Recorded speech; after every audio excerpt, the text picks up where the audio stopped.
के खातिर हर साल आए, भक्तों के खातिर हर साल आए।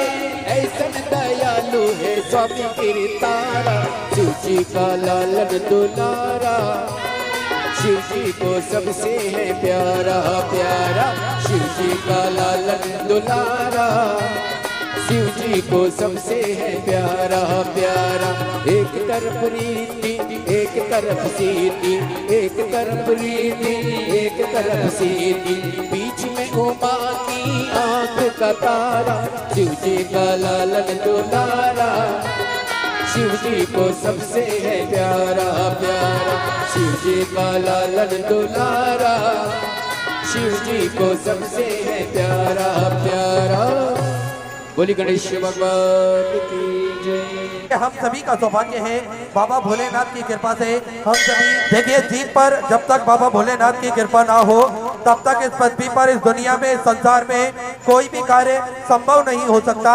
हम सभी देवाधिदेव महादेव के चरणों के दास हैं, उनकी कृपा दृष्टि के साए में ही अपना जीवन यापन करना चाहते हैं। हम सभी महादेव के मंदिर जाएं, देवालय जाएं, भगवान का जल अभिषेक करें और अपने मन की बात, अपने हृदय की बात हम देवाधिदेव महादेव से कह सकें। बड़ा ही सुंदर और सरल तरीका हम सभी को पूज्य गुरुदेव ने बताया है। एक लोटा जल सारी समस्याओं का हल। एक लोटा जल लेकर हम पास के मंदिर जाते हैं, देवालय जाते हैं, भगवान का जल अभिषेक करते हैं और अपने मन की बात, अपने हृदय की बात हम देवाधिदेव महादेव से कहते हैं, तो निश्चित ही सारी समस्याओं का निदान तो निकलता है। साथ में भोलेनाथ की कृपा भी हम सभी भक्तों पर विद्यमान होती है और उनकी करुणा भी हम सभी भक्तों को मिलती है। देखिए एक लोटा जल चढ़ाने का क्या महत्व है, ये हम सभी जान सकते हैं। उन भक्तों से पूछ सकते हैं जिन्हें कई वर्षों से लंबी बीमारी थी और वे गोली दवा खाने के बाद में भी ठीक नहीं हो रहे थे, लेकिन एक लोटा जल चढ़ाने का नियम जब से चालू करा है तब से मेरे महादेव ने उनका हाथ पकड़ा और निश्चित ही उनके स्वास्थ्य में भी लाभ मिला है।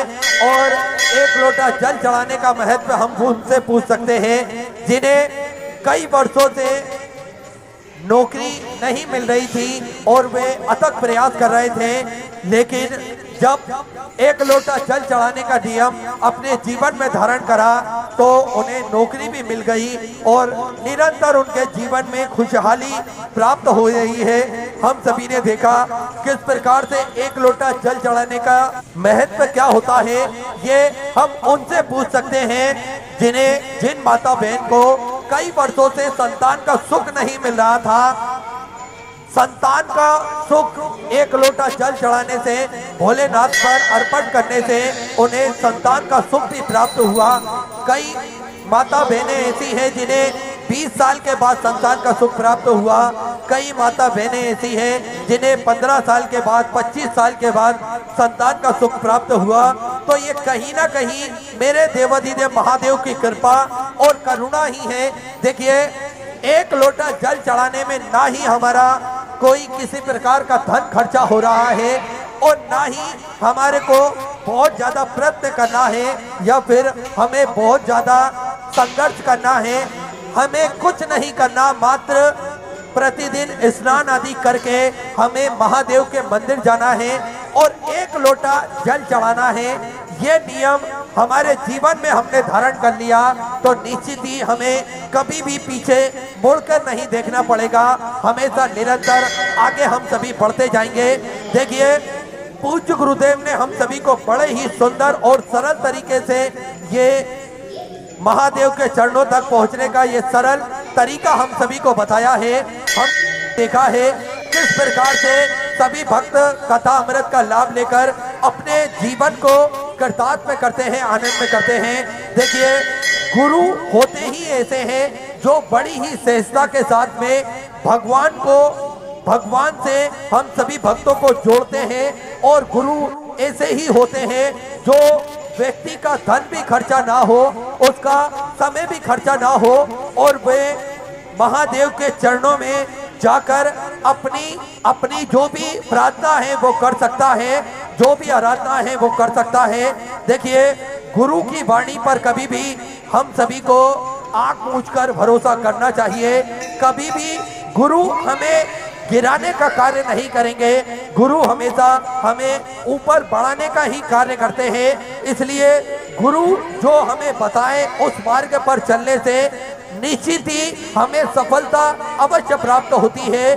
थोड़ा समय हमें लगता जरूर है कि ये कैसे होगा, या फिर ये तो गलत है, या फिर ये नहीं होगा, पर गुरु की शरणागति ही ऐसी होती है। एक बार जो गुरु की शरण में जाता है उन्हें निश्चित ही सफलता प्राप्त होती है। देखिए, एक छोटी सी लघु कथा के माध्यम से हम सभी जानेंगे। एक बार एक गुरु और शिष्य अपने आश्रम की ओर जा रहे थे, तभी रात अधिक हो गई तो शिष्य ने गुरु से कहा, देखिए हम अंधेरे में कहाँ जाएंगे और क्या करेंगे, रात्रि अधिक हो चुकी है, तो क्यों ना हम कहीं विश्राम कर लेते हैं। गुरुवर ने रात अधिक हो गई तो हम सभी कोई पास के गांव में विश्राम करेंगे। ये गुरुजी भी मान गए और पास के गांव में शिष्य ने एक दरवाजा खटखटाया। एक व्यक्ति ने दरवाजा खोला। गुरु ने कहा, हमें आगे तक जाना है परंतु रात्रि अधिक हो चुकी है, तो क्यों ना हम रात्रि यही विश्राम कर लें। वह व्यक्ति ने कहा, ठीक है अंदर आ जाओ। अंदर आने के बाद में गुरु ने देखा कि वह व्यक्ति बहुत ही गरीब है। गुरुजी ने उससे पूछा, तुम क्या करते हो? तो वह व्यक्ति बोलता है, मेरे कई सैकड़ों बीघा जमीन है, परंतु फिर भी उसे मैं बोता नहीं हूँ, क्योंकि गांव के सभी लोगों का कहना है ये जमीन बंजर है, बेकार है, इस पे किसी भी तरह का कोई फसल नहीं होगी, इसको बोने का कोई भी फायदा नहीं है। तो फिर गुरुजी ने उससे पूछा कि फिर तुम्हारा जीवन यापन कैसे करते हो? तो वह व्यक्ति बोलता है, मेरे पास एक भैंस है, उस भैंस का दूध बेचने के बाद ही जो मेरा जीवन चलता है, उस गाय के दूध से ही मेरा जीवन गुजर होता है और मैं अपने जीवन को उस भैंस के दूध से ही व्यतीत कर रहा हूँ। तो गुरुजी बोलते हैं, ठीक है। सभी लोग सो जाते हैं। रात्रि के समय में गुरुजी उठते हैं, अपने शिष्य को उठाते हैं और उस भैंस को खोलकर वे ले जाते हैं। तब शिष्य गुरुजी से बोलता है कि ये हमने गुरुजी अच्छा नहीं करा। उसके पास एकमात्र सहारा था, वो थी उसकी भैंस, जिससे उसका घर का खर्चा चलता था, और हम उसे भी खोलकर लेकर अपने साथ में आ गए। तो गुरुजी ने कुछ नहीं बोला, मुस्कुराते हुए बोलते हैं कि ये सब ठीक है, जो हो रहा है सब देखते जाओ। अचानक कुछ दिन निकलते हैं। कुछ दिनों बाद शिष्य भी गुरु बन गए।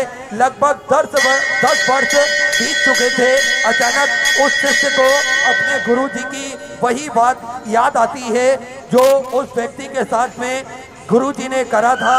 वह उस गांव की ओर गया और उस व्यक्ति के हालचाल जानना चाहा। तो उससे पहले ही शिष्य देखता है कि उस झोपड़ी की जगह अब आलीशान महल बन चुका था। उसके पास जमीन पर फूलों के सुंदर बगीचे लगे हुए थे।